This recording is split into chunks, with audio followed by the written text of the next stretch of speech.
There is no other way of saying it. Today's men are so dishearteningly agreeable and so immensely timid and fearful to face criticisms and confrontations when they want to state their own perspectives or claims. They just ignorantly accept whatever the masses sell to them and whatever that is politically correct or socially tolerable, even though secretly deep down they have a totally different opinion or perspective towards the matter. This is how people pleasers and nice guys are formed. And it is at first understandable because by default human beings will always innately side with the majority.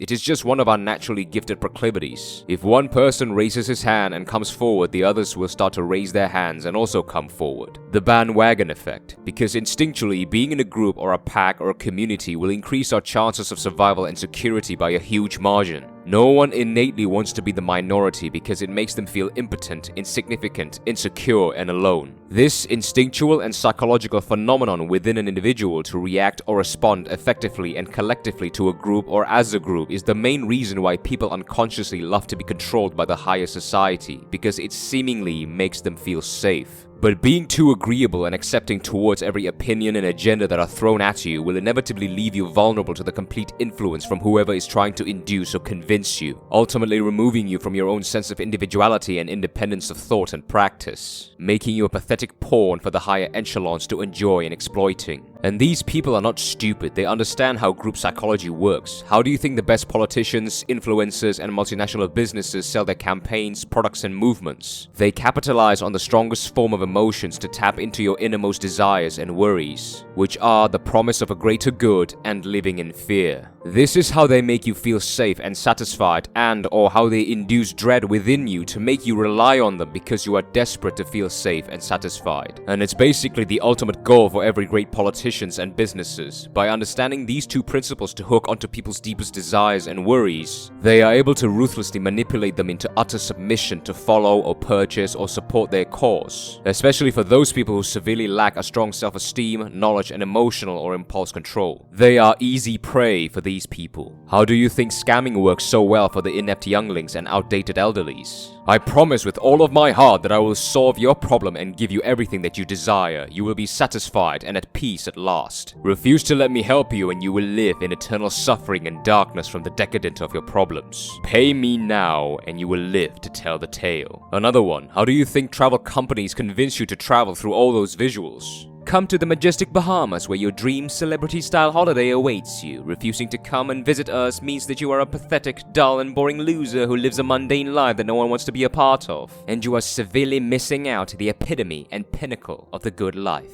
And don't get me started on politicians. Now, you shouldn't get bitterly emotional about these things because it's all part of the game. And also, it's not like everyone who utilizes this system are wholeheartedly disingenuous in their intentions, because everybody had been using it for a long time. The only thing that matters is saving your own ass from those who are actually disingenuous and only cares about their own selfish and malicious interests, and those who lacks the strong foundation and substance in their perspectives, of which there are many, even in casual social interactions. That is why it is utterly crucial for you gentlemen to have a high capacity to be disagreeable in order to maintain the solidity of your sense of individuality and to not be easily swayed by people of seemingly higher authority. Because as a leader without a strong sense of self, you will inevitably be an ignorant slave to the system they will be imposing onto you. You have to seek and witness the truth on your own and collect as many information and perspectives from many different sources in order to evidently achieve significance, relevance, and confidence in your judgments. And yes, that also includes when you're watching my videos. Treat this as an exercise.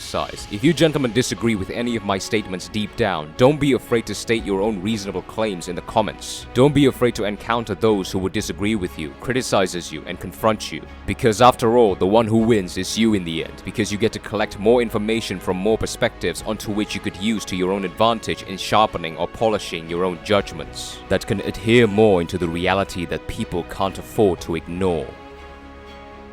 Thank you for watching.